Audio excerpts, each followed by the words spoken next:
All right, if you've been following my channel or catching up on my old videos now that you are following my channel, I hope you're following my channel.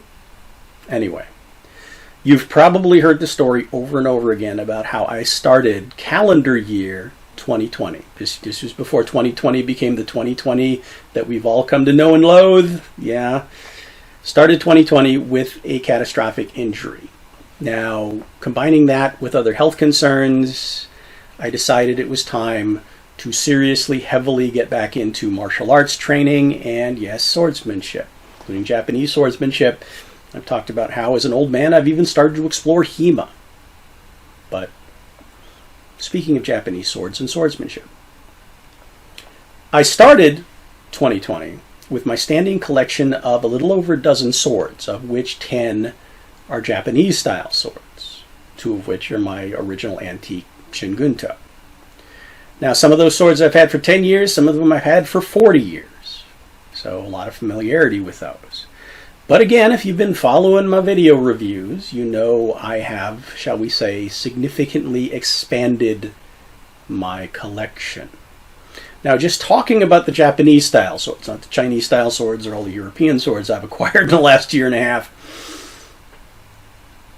my collection of Japanese-style swords is about 26 currently. And I say about because I'm not actually sure how many swords I have. Now, you can consider that a bad sign or actually a very good sign, depending on how you look at it. But people have asked me, okay, so now that I've spent more time with some of those swords, some of those reviews I did after I had the swords for, a couple of days or a couple of weeks, now that I've had more time and a lot more examples to compare to, what remain my favorites?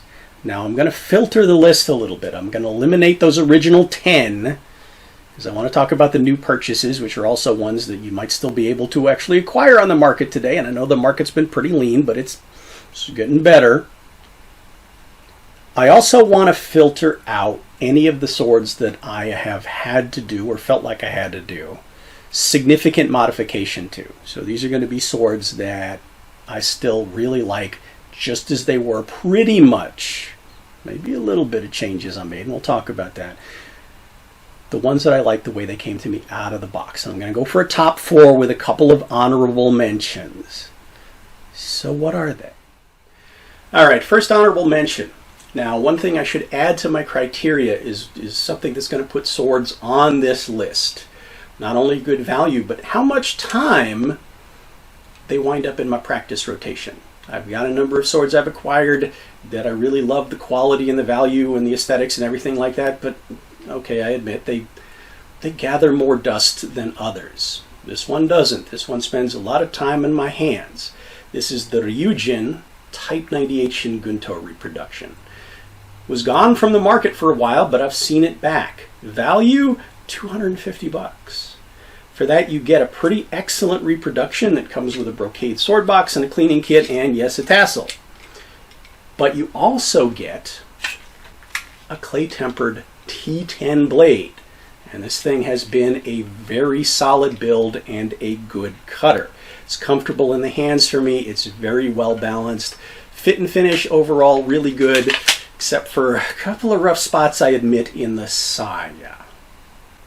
But compared to, again, the price, certainly willing to deal. Now, have I done any modification to this? I mentioned in another video I did put some patina on the really bright brass it came with and cleaned up a couple of the muddy sides of a couple of the castings just to give it a little bit more aesthetic appeal. But that's it. For the money, I really love this. Now, pre-2020, with my actual job, I spent a lot of time on the road. As I've mentioned, I love to be able to just practice swordsmanship or any other martial art anytime I get a break. So when I travel for work, kind of like a character out of Kill Bill, I always bring a sword or swords with me.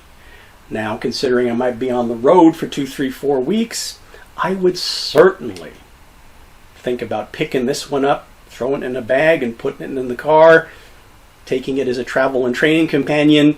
Yeah, it would probably be one of my first choices. So that's why it makes the honorable mention list. Well, why didn't it make the actual top 4?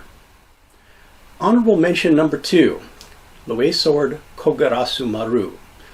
Now that's not very much of a specifier because if you go to their website, they have several examples of this and they're all very well done. I picked up this one for about 300 bucks.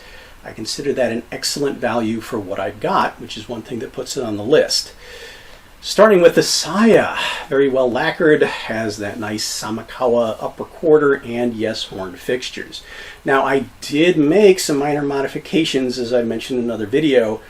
The edges of the Fuchi and Kashira didn't line up very well, so there were some edges extending over the wrapping, but a little bit of hammering of these copperish fixtures. Don't know exactly what alloy they are, but they look very, very copperish. Clean that up. Now the fit and finish after just a little bit of work is wonderful. But more than that, yes, I spend a lot of time training with this. Why? Because that slender grip for me, the balance and the feel. This sword handles for me like lightning. Now it's also in the honorable mentions because it's not a traditional uchigatana because of that secondary edge. It functions a little bit differently, but this example I feel is very well done. 1095 folded steel, clay tempered, cuts like a scalpel. So I really couldn't be more pleased with it.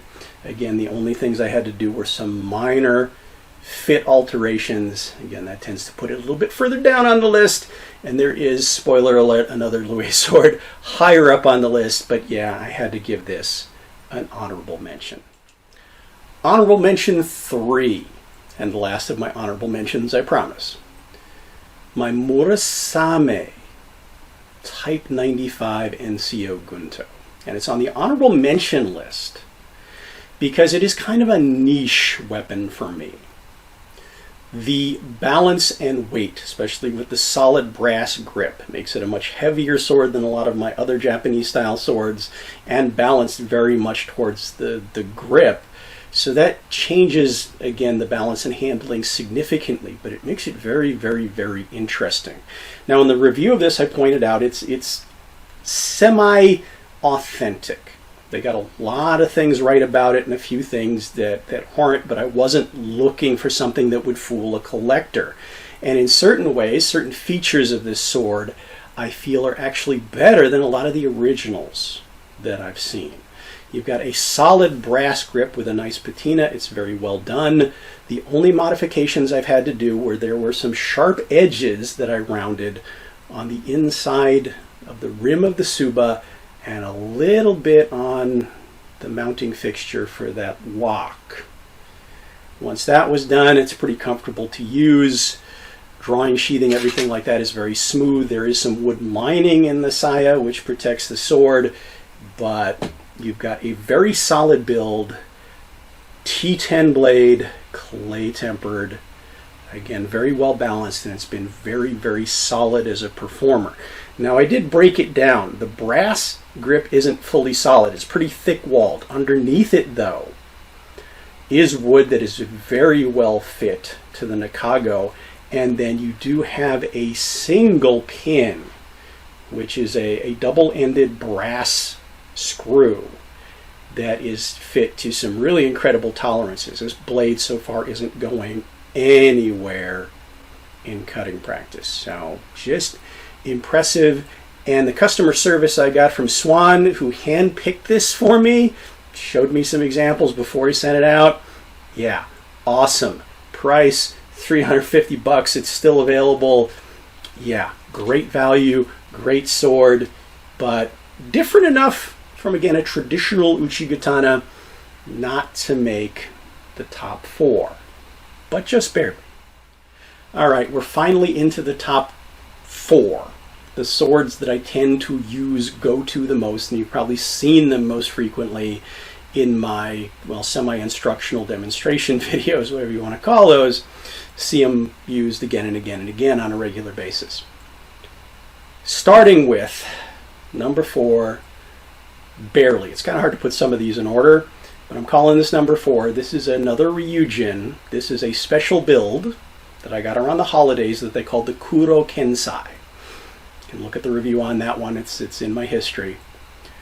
But It's basically the same sword you would get if you went to their custom build tool. So you've got a clay tempered T10 blade. You can choose bohi, no bohi. You can choose your suba. You can choose the color of your ito.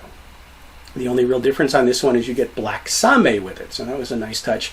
And it was cheaper than the usual. Well, $200 is what they've been going for on SBG.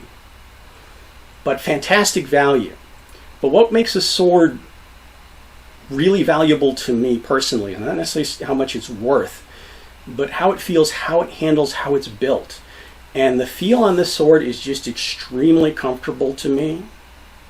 The balance is wonderful. So this is just a very comfortable sword for me overall to use as a traditional uchi-katana. So yeah, I've got to put this on my list.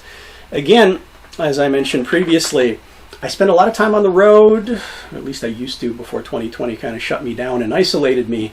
If I go back to that and want to think about a sword that I would choose to take with me to practice with for a few weeks when I'm traveling, yeah, this would be another one at the very top of my list. I would have no hesitation in grabbing this one as a traveling companion. It's just overall that good for stunningly little money. So I have nothing negative to say about the Ryujin builds. Third place, Lue Sword, Unokubi Zukiri. Again, they have a lot of examples on their website. This one I got for about $250. And if you watch that early terrible video review I did on it, you also know that thanks to a shipping snafu, I got a second one for half price. So got a backup just in case. Now, very similar in overall build and quality to the Kogarasu that I put in my honorable mentions, but I use this one a lot. Now, it has the same kind of problems in terms of I had to do some alterations to the fit and finish of the Fuchi and Kashira. Just hammer down some of those sharp edges, but that's all I've had to do with it. It is very well balanced, very light, very fast, very comfortable in hand. Now, the scabbard on this one suffers a little bit for a couple of reasons. Well, it doesn't have the horn. It does have this rattan wrap, but I've had to touch it up. The paint job flakes off at the slightest scuff, so that's been a little bit problematic. And one of the things that you've seen in some of my sword drawing videos is the shaping of the inside of the scabbard does create kind of a rattle when this thing is drawn. So that knocks it down a point or two. But I really love, well, not only the value of this sword in terms of a folded 1095 clay tempered blade with some excellent just scalpel cutting geometry. This thing cuts like a dream, feels so good, so light, so quick in the hand. I love the slender grip, just everything about it feels right for me. And I've had this one since about July of 2020. And I've had, well, except for that rattly scabbard and the paint flaking off, no real problems with it. For $250, yeah, I have to put this on my list. If only for the fact that I use it, and you've probably seen it in my videos, a lot. Second place, and maybe a little bit surprising, but you've probably seen it in a lot of my demonstration, semi-instructional videos, Musashi. Gold series, refer back to that video. Umigami, sea turtle. Now, I got this one along with the Umi, and the Umi is not on the list, not because I think it's a bad sword, but I don't use it nearly as much as this one.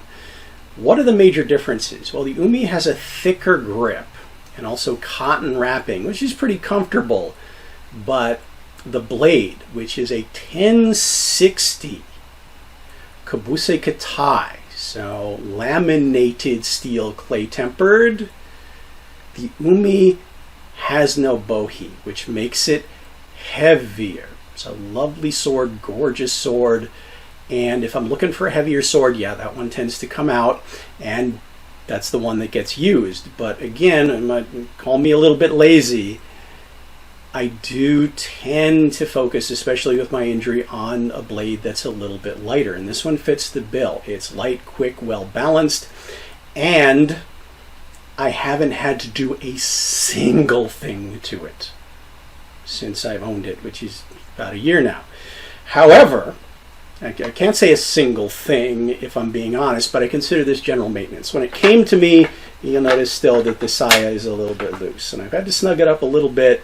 It's still not got great retention, so I'll probably have to do a little bit more work to it, but yeah, that is probably the only issue I've had with it, is a loose fit at the Koiguchi. But otherwise, yeah, you heard how smooth it came out of there. It's a gorgeous blade. It is held up just fine to practice. It is well balanced, feels great in hand, and just the general aesthetics of it, yeah, this is another one I would definitely consider as a travel companion for training on the road. It has gotten a little dingier with the blue wrapping as I've used it, but that's something that happens with age. But yeah, this one has to be number 2. Musashi Gold Series Kobusi Katai Umigami. And it's still available. You can find it actually for less than $300. All right, before we get to number 1, you've probably noticed a pattern where I'm showing you inexpensive but still high quality sword. $200, $300, $350. There are reviewers, of course, out there who review $800, $900, $1,000, $1,200, $2,000, multi-$1,000 swords. And people ask me about some of those swords, and I'm sorry, I don't know much about them. Why? Because I tend to focus on swords, especially reproductions, that I intend to use hard. So, yeah, not necessarily interested in investing a large amount of money in a sword that might get damaged. And also, as I talk about traveling with swords, am I willing to leave it in the trunk of my car in some of the places I'm likely to be? Well, maybe not. Otherwise, another thing to look out for when we talk about swords from China, and I may or may not do another video on this in the future, is shop around.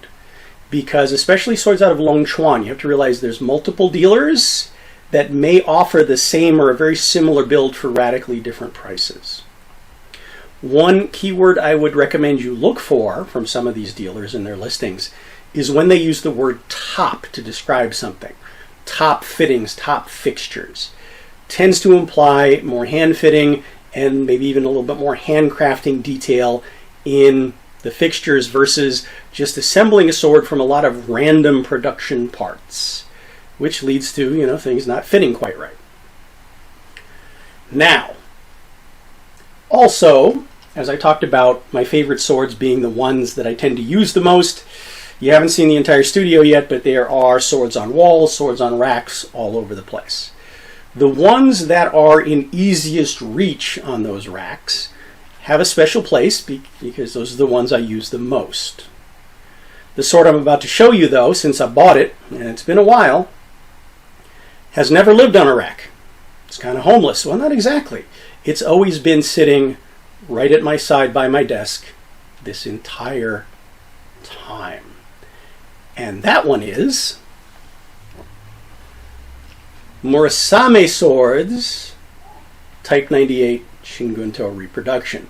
Now, when I say Murasame Swords, I mean I got it from Murasame Swords through Swan, who's a dealer. Now, I've seen this same or very similar build from a lot of different Longchuan dealers, anywhere from $600 or $700 up to $1,500, $2,000. So shop around. Swan gave me by far the best deal of anyone else, and of course his customer service is amazing. So no complaints there whatsoever. Now, this would put this sword in a higher end than the other ones I've shown you. I decided to take a risk on it, buy myself something a little nicer, and I'm very much glad I did. Obviously, this isn't a multi-$1,000 sword. Well, it depends on where you get it. But what did I get for the money? Going up that extra $400 or $500. Like I said, you could look for that keyword top in the description. Fit and finish and quality detail of parts is significantly higher. I haven't had to do any modification to this sword whatsoever. It's fine exactly the way it came and superior in those fine details to everything else I've shown you. So there is an advantage sometimes to buying, well, higher. Let's start from the saya. First of all, you get a leather cover, but you do on a lot of the more expensive reproductions, it does definitely help protect the saya to have the leather cover. As I demonstrated in the review of that sword, the fit and finish on the saya is just wonderful, and the lock is just buttery precise. So, yeah. Very silent, smooth glide coming in and out. Also, the fit of the Koiguchi, the way they put that together with the wood kind of protruding through the metal collar so nothing rubs, yeah, that's extremely well done. The sword itself, the Suka has a nice slimness to it. The wrap has stayed tight. It's gotten a little dingier because I've been using it a lot. Everything is very tightly fit. There are no flaws, seams, muddiness in any of the castings. Another nice touch is around the Tsuba, you have a triple stacking of seppa. So 6 seppa total that kind of fit together in a very specific pattern. Most of the reproductions, the decent ones, have 2 pairs. The third pair is that extra nice touch. Also, I love the texture on the copper habaki. But the best part, the blade. 1095, possibly laminated. I can't really prove it, but I do think I see a bit of a steel transition in the edge. But folded steel, very, very finely folded. As compared to some of the more pronounced wood grains you see coming out of the Chinese forges, yeah, they went the extra couple of folds, and it's just a very subtle, fine, gorgeous grain in this blade. Everything is straight, even, well polished. It has a geometric yokote. Edge is wonderful. I just love that traditional straight hamon on this thing. Cuts marvelously. Weight, balance, everything is just overall excellent. So yes, in some of my demo, semi-instructional videos, you'll see this in my hands a lot. And I've mentioned how fond I am of the Gunto design anyway, but yeah. This one I would consider to be actually on par with some of my antiques. So that's saying something. So occasionally, yes, definitely worth a higher investment. All right, so this list may change over time. There may be updates. Until then, if you have any questions about any of these swords, let's get that conversation going in the comments. But otherwise, as always, thanks for watching, and I hope to see you back for more.